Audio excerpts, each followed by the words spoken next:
Yo, what's going on, you guys? Gomes here. We're back once again on the MLB The Show 16 Diamond Dynasty. And today, I'm going to give you guys some tips on Diamond Dynasty. Pretty much how to earn stubs fast and make a lot of them. And just to maximize the use of your stubs, using them smartly and wisely. Let's get right into the tips. Alright, so my first tip to make stubs and just maximize stubs, spending them smartly, is to use roster update Fridays to your advantage. Let's say you've been following the MLB a lot, you see a gold or a silver tier player on the game, they've just been very good, they've been playing really good lately.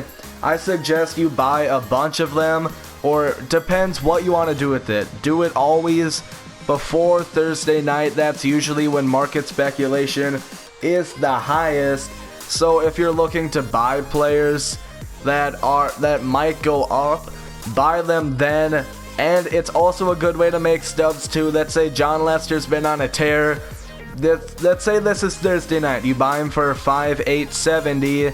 You think that he's gonna go up, buy him now, and then later on in the night he may go up another 1,000 stubs. It's just a good way to make some stubs and to be able to get players that may go up on roster update Fridays before they go kinda overkill and above what you want to pay for them. My next tip is that if you want to be able to make stubs and really work the market to full effect, I suggest that you, for roster updates, don't just look at the roster prediction videos like MLB The Show Tips and Paul Sporer.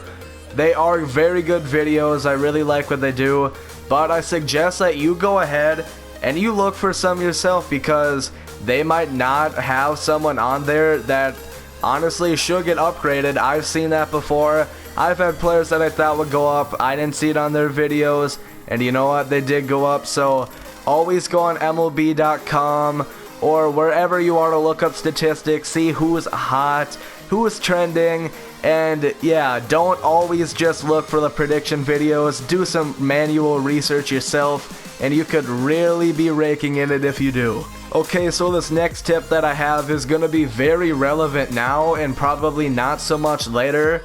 I'm going to be putting this video up the day before the trade deadline for Major League Baseball, which is on August 1st. Always be on the lookout for traded players and players changing teams.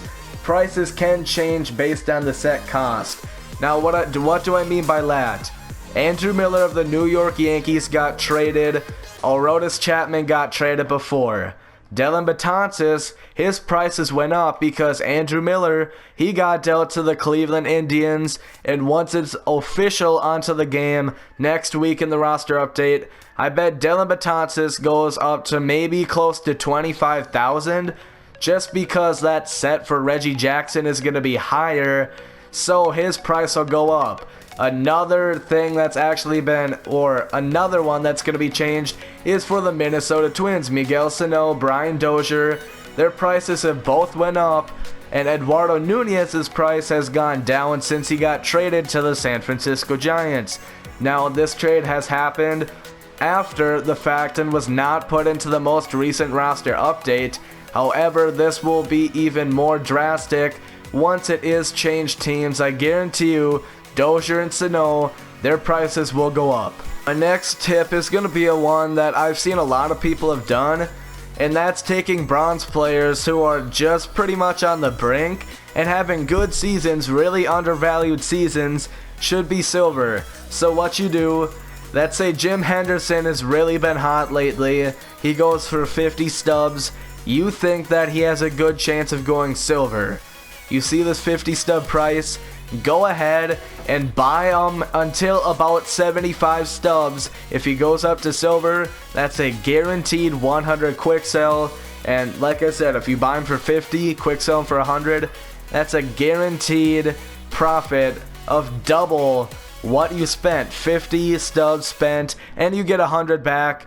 And it really does work. I mean, I don't suggest, like, don't buy somebody for what's a good example? Don't buy somebody for 85, 90 stubs.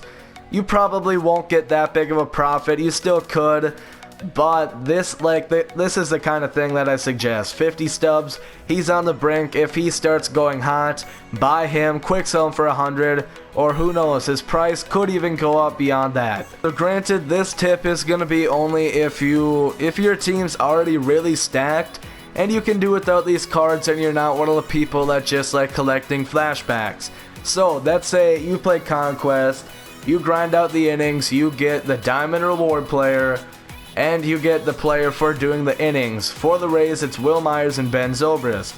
Let's say you don't really need these two players, so I mean, what's the point of having them anymore? Let's say Will Myers, if you don't want him anymore, you can quick sell him for 1,000 stubs. Ben Zobrist, he's a diamond, you can quick sell him for 5,000. So if you are not really into collecting all the flashbacks, this is 7,000 stubs just sitting here, not doing anything if you're not going to use any of these cards. Like I said, if you do like collecting them and just seeing that you have so many cards, don't do this. Or if your team isn't that good yet, do not do this. But if your team is like a 97 overall, these players don't even make your bench. Just go ahead and quick sell them. It's easy stubs that, I mean, why not? They're right there, sitting in your binder, doing nothing. Why not take them? Alright, this tip, pretty much everybody already knows about it, but it's flipping cards. But I do suggest flipping Silvers, Silver Live Series, Flashbacks, and Equipment. Flashbacks work very well. I mean, look at Brandon Phillips' Prime Flashback. His buy now, if you put in a buy order, you could maybe get him for around 29,000 stubs. And you could sell them for about 42,000. I mean, just always be on the lookout for flashbacks if you have extra stubs. Like this Johnny Cueto, probably not a good idea to do him. But if you see somebody with a pretty big differential in buy now to sell now, like Brandon Phillips, Adrian Gonzalez, you know, CC Sabathia, go ahead, try to put in a buy order, see if you can get them for cheap, and sell high. For this tip, let's say you open a bunch of packs, you open a bunch of standard packs, so you just gain a lot of cards very often. I know it's very popular for a lot of people to want to open packs on the weekend with the new flashbacks and the new roster coming out, but always be on the lookout for cards with no picture. Granted, I mean, there's a lot of them. There's definitely a lot, but always be aware of the names that just get added into Diamond Dynasty. For example, Ryan Healy, he goes for over 1,000 stubs because he just got added into the game, making him very rare. There's not going to be too much of him. And now, like, if you want to complete the Oakland A's set now, you're going to have to get him, making him rare, making the set more expensive. So when you open packs, always be on the lookout for just who of these players that you pull. Who knows, some of them, even though they may be only a bronze or a common, they could go for 1,000 to 3,000 stubs, so always look for the new players coming into the game. So let's say you see a certain player into the captain store, which gets updated about every Thursday. It sometimes is Friday, but it's usually on Thursday. This week there is a Garrett Cole 88 overall pitcher in there, and before he was in the captain store, he was going for a little over 6,000 stubs. Now he's only going for about 4,800 stubs, about around 1.5 difference. But when he gets out of the captain store, his price will go back up.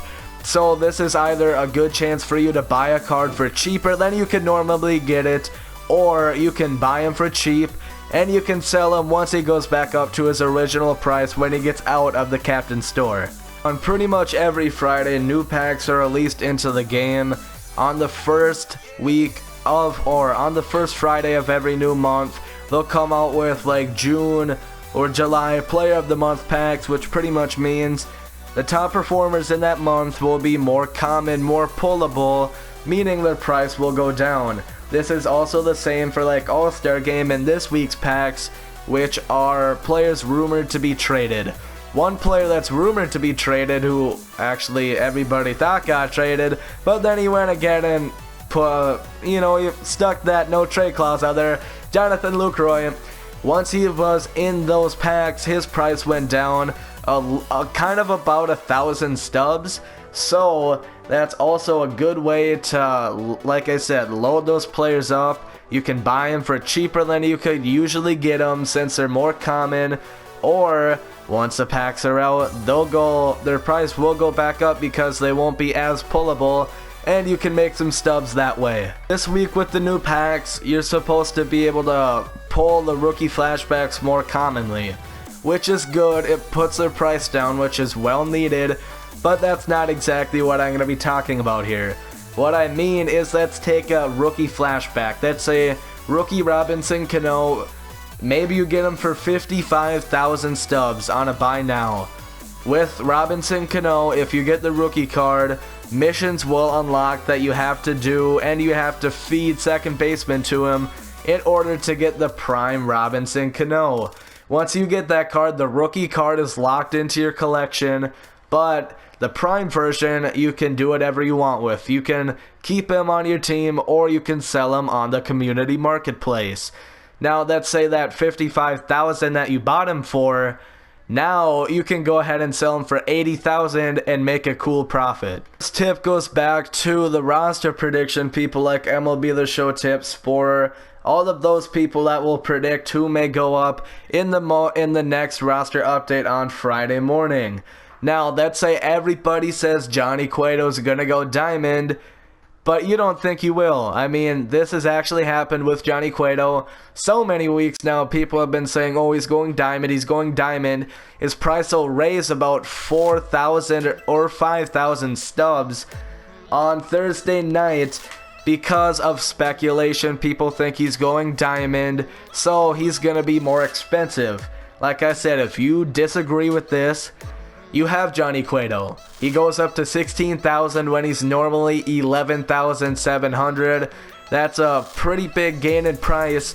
You sell him for that. If you're right, then the next morning his price will be down to the same.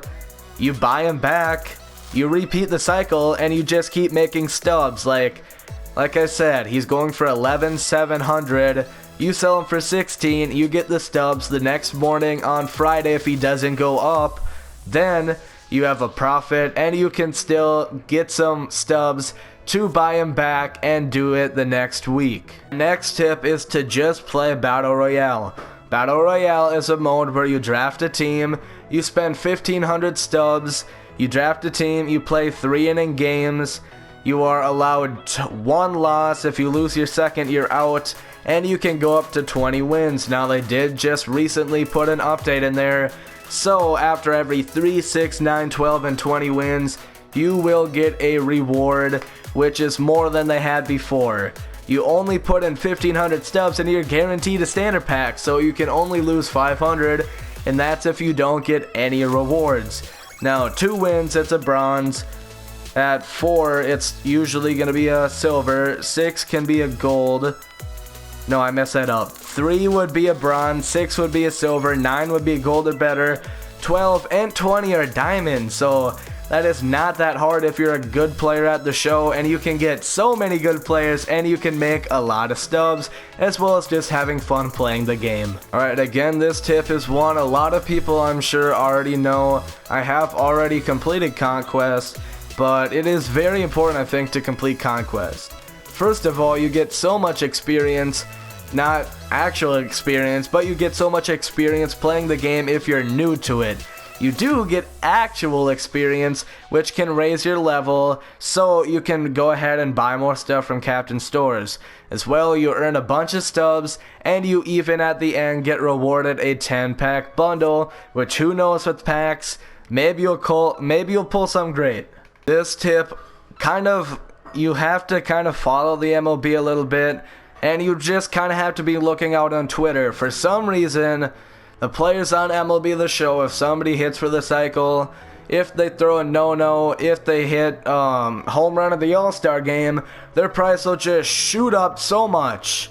I mean, Chris Bryant went up more than 10K when he hit a home run in the All-Star game. It's ridiculous, but it's not going to be so ridiculous if you use this to your advantage.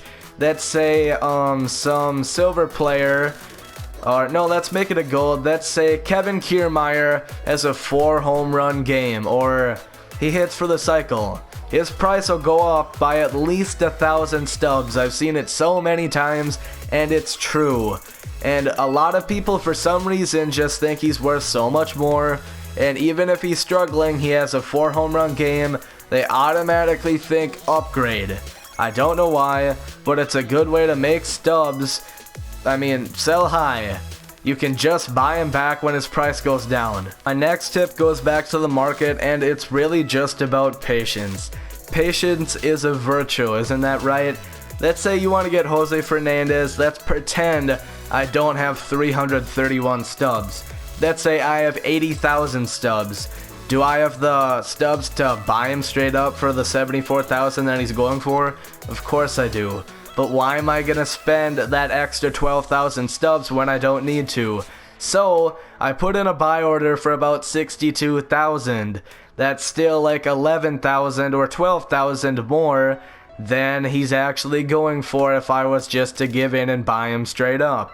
So what I'm pretty much saying is, if it doesn't like go through, if a buy order doesn't go through in like 5 minutes, don't just give in and spend an extra 12,000 stubs on him when you don't need to. I mean, just be patient, wait for it, and it goes the same as selling a card. Let's say I want stubs very fast, and let's go back to Jose Fernandez. Let's say I want stubs really fast. He's going for 74,000. I have a Jose Fernandez. I mean, put him up for like 73,500. If he doesn't sell in the first 5 minutes, don't just be, oh screw it, I'll just give the person who put the 61,000 buy order that's like 13,000 less than he actually goes for.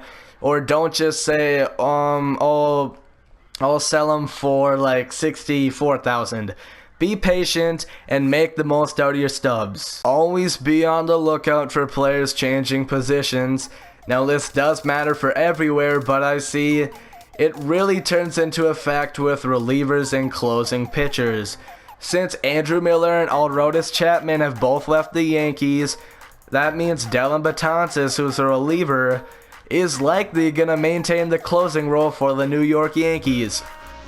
And that means pretty much every single time for relievers, if they go from reliever to closer, their overall will go up. So Dellin Betances may just go diamond next week because he's put into the closing role. Now, one example of when this did happen is Will Harris. He was an 84 overall reliever for the Houston Astros. I saw some people suggesting, well, he's the closer for them now. They bought him at like 300 stubs, and they could quick sell him at 1,000. That's an easy 700 profit for everyone that you bought. Just pay attention to players changing positions, and that matters for like regular cards too. One example that I saw is Miguel Sano. He was a right fielder, 81 overall, moved back to third base. He gained 3 overall even though his attributes technically did not change. He's just a higher overall third baseman than he is right field. Always be on the lookout for that. Honestly, I don't know why I'm the one talking about this, but don't feel like you need to open packs. I mean, you'll see a bunch of YouTubers and people on Twitter pulling packs and not pull anything. I mean, you don't have to pull packs. It's technically usually pretty stupid to try, because more often than not, you won't pull, like let's say you pull a 20 bundle, even if you pull like 2 golds, you're still probably not going to make your stubs back. You'd have to pull like 5-6 golds or a diamond to just make your 20k back. So instead, if you don't have many stubs, don't open packs. Instead, invest your stubs with the tips that I've already said. Make more stubs, and then when you have a lot and you have a good team, then you can go ahead and waste them. My last tip for you guys, it's not really going to come into effect until the very end of the year. At the very end of the year last year, and what I assume they'll do again this year, is they'll start having packs for about 10-15,000 stubs each that will guarantee diamond players. Mike Trout's going for about 100k. I think he was a little cheaper right now on MLB 15 to show last year's edition of the San Diego Studios baseball game. But once they release those, his price goes down to about 20 to 30k. So if you are a keen eye and you can tell kind of when they're gonna start releasing these packs, sell him right then. Let's say he's going for 60k at the end before they drop the packs. Sell him for 60k. When the packs come out, buy him back for 30. Boom. You still have 99 Mike Trout, and you still have a profit of stubs that you made from playing the market well. All in all, that's pretty much the main focus. Play the market, use good speculating methods, follow baseball. Those are my 3 most important words and phrases to say to you guys. Smart speculation, follow real life baseball, and learn how to play the market. Be patient. I think all these tips will very much help you guys out. They sure help me out. They've all worked for me, and they've worked for other people as well. I mean, like I said, these are all ones that I've used, and I think can help you out as well to make more stubs, get a better team, and, you know, just to make the most out of your stubs. Like, use what you have. You don't have to put money into the game to have a good team. I know a lot of people say, oh, well, actually, I've seen people that put in, like, hundreds of dollars a day, and they'll have a 99 overall team. That's true. With Inside Edge, you can have a 99 overall team too. But I hope you guys enjoyed this. This was kind of just a tip video of how to make stubs and how to just make the most out of your stubs, use them wisely, and play in the market well. But if you guys did enjoy the video, please leave a like down below. Let me know if these tips worked for you. I'm sure that they will, but please let me know if they do. And yeah, later guys, Gomes out.